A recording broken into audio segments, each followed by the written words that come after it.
Dumalo ang mga tauhan ng Naval Forces West at Western Command sa isinagawang West Philippine Sea Forum sa provincial capital sa lungsod ng Puerto Princesa dito lamang 20 ng Nobyembre ngayong taon.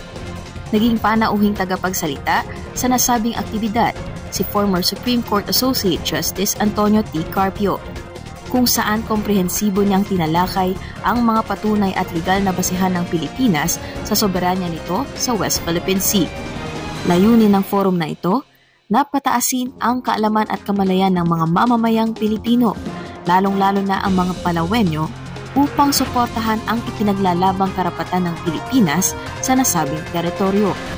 Nagbigay naman ng pambungad na mensahe si Palawan Governor Victorino Dennis Socrates kung saan pinangunahan niya ang pagdalo ng pamahalaang panlalawigan ng Palawan sa nasabing aktibidad.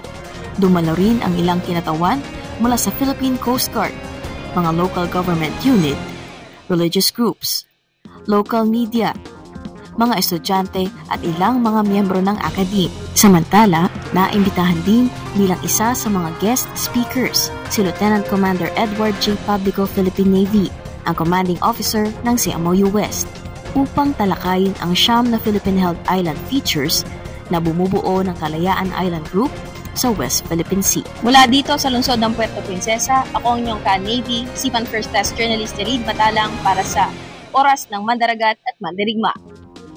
Oras ng Mandaragat.